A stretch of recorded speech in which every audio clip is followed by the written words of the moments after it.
Hi everybody, Dan Oman here with some exciting news. DRF Formulator, the gold standard in past performance information, is now free, exclusively on DRF Bets. Join DRF Bets with the promo code WINNING, get a $250 first deposit match bonus, a $10 free bet, and free Formulator already uploaded to your account. Access Formulator's premium features, including sortable trainer stats, race replays, personalized trip notes, and lots more. Free Formulator, exclusively on DRF Bets. Everybody, Mike Beer here with a look at the featured race at Belmont Park on Sunday afternoon. Race number 8 is the $100,000 license fee. It's for older fillies and mares, 4-year-olds and up. They're going to sprint 6 furlongs on the inner turf course. A field of 7 fillies and mares have entered for this race. Let's take a look at the field right now. The headliner off the layoff here for trainer Christophe Clement. Number 2, Too Sexy, even money on the morning line. A stakes winner sprinting over this very turf course last year in the Floral Park. Big 97 buyer, speed figure winning that day.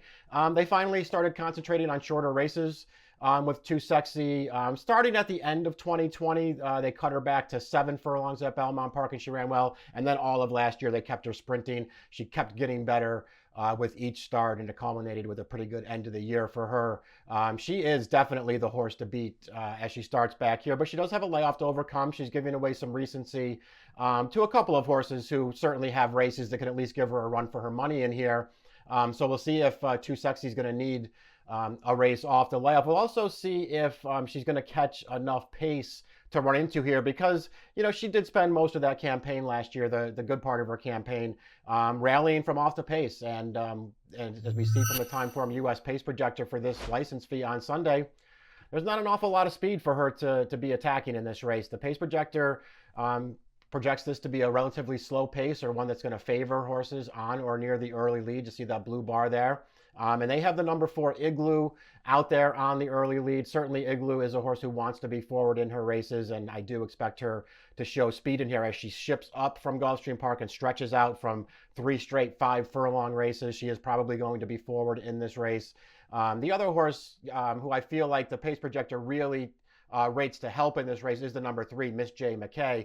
She's not exactly a speed horse, but she does tend to be within range of the leaders in her races. She's a very tactical kind of horse, and it does feel like she's probably more tactical than Too Sexy is, and that could be an advantage for Miss J. McKay, who in a lot of ways, at least in the way that I looked at the race, is the main rival for the favorite in here. Let's just take a look at the field. Will go in post position order real quickly. I didn't have a lot to say about the number 1 Go-Go Shoes.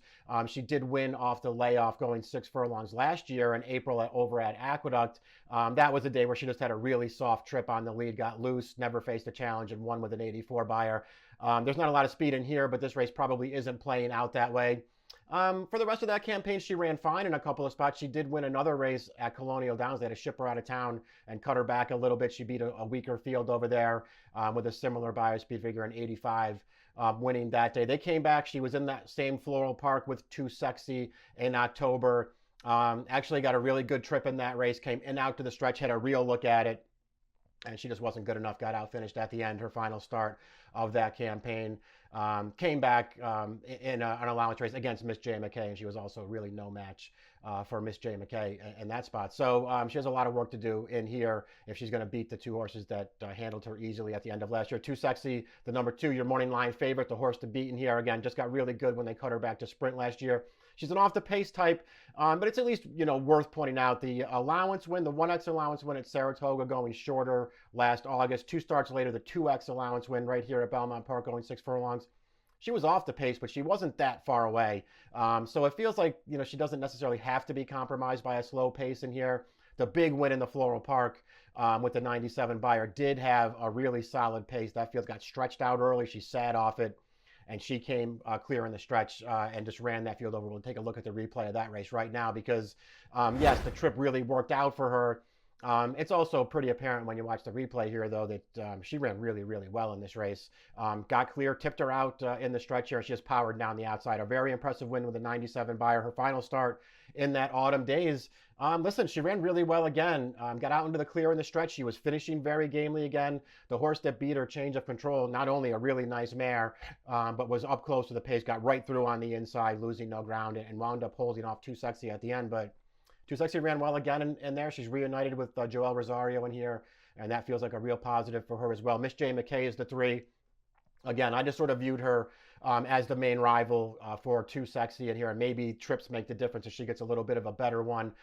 Did win a 6 furlong turf sprint at Aqueduct last November. First off the layoff, she was in against Too Sexy in that allowance race, and she didn't really run well, but it just sort of felt like maybe she needed that race. She hadn't run in almost a full year up to that point, and she just didn't show up with her best stuff. Her next start was a much improved performance. She came back out of that race and won a stakes race, cutting back a furlong at Gulfstream Park with a really nice finish that day. And then in her final turf sprint, or most recent turf sprint actually, back in February of this year, just had a little bit of trouble early in that race, got in tight after the start, had to check, wound up last, and I think that just really compromised her. After that, she actually put in a little bit of a run, but had too much to make up behind a front-running winner there, so that performance not as bad as it looks. I think she's the main rival for the favorite here. Igloo's the 4. The pace projector thinks she's going to be on the lead. She can be on the lead. She's won twice in her career, once on synthetic, once on turf. That's her most recent start, and she was on the lead in both of those races. Did take a step forward last time to an 80 Beyer speed figure, but it wasn't that impressive of a win, and I do feel like she's going to have to improve a lot to beat the 2 favorites. Assertive Style's the 5. We'll see what she does. She hasn't done that much turf racing in her career, and she's only sprinted on turf once, and that was in her most recent start. They dropped her, didn't even drop her. She was in an $80,000 claiming optional claiming allowance race, and almost won that race. Got a really good trip in there. Was just sort of grinding on through the stretch. Actually got a short lead there past the 8th pole, and then got out finished by the winner at the end and had to settle for second. She ran fine. I do think she's a better sprinter. I kind of wonder if she's not a better dirt sprinter than a turf sprinter, but I guess we'll see. Tom Morley claimed this horse for the 80,000 last time, and if nothing else, Tom Morley is excellent off the claim, and if he thinks that he's got her good enough to run her in a stakes race, then maybe you want to pay attention to Assertive Style. She'll be a price in here. The number 6 is Always Late. I'm a fan of this horse.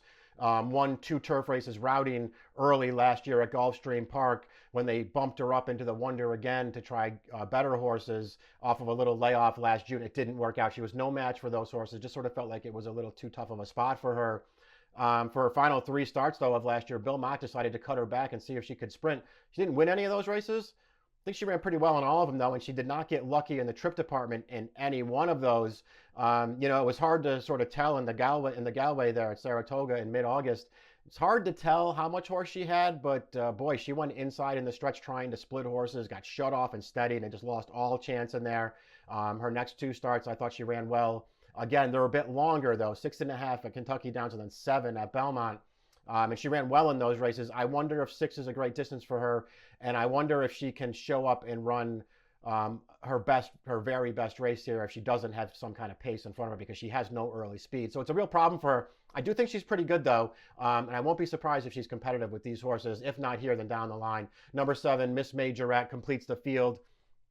I guess a little bit of a wild card, I would say, Miss Majorette is. She won 3 of the first 4 turf sprint starts of her career, all those races 5 or 5.5 furlongs, but she won them all from off the pace, however, and that's not going to help her in this race. They did bump her up into the autumn days for her final start last year as a 4-year-old at Aqueduct.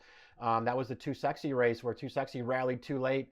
Miss Majorette also rallied too late in that race. She was back off the pace the entire way, down the outside in the stretch. She was making up ground. She was never a real threat in there. But she did run the fastest race of her life, and she was closest at the finish. I don't like the fact that she's a closer in a race like this, not only with no pace, but with a couple of other talented closers as well. I'm just not convinced she's the best closer in the race. But she's still relatively lightly raced. A trainer change for this. Mark Casse actually does pretty well off of layoffs, so maybe Miss Majorette will improve again. That's not out of the realm, and if she improves again, she could put herself into the mix here in the license fee. Let's put the picks up there now. I'm not going to go against the favorite here. I thought about putting Miss J. McKay on top because I do think she has a legit chance to win this race, and she'll probably be the better price of the 2. But I did put Too Sexy on top. I'm just going to hope Joel Rosario keeps her in range of what is supposed to be a pretty moderate pace here.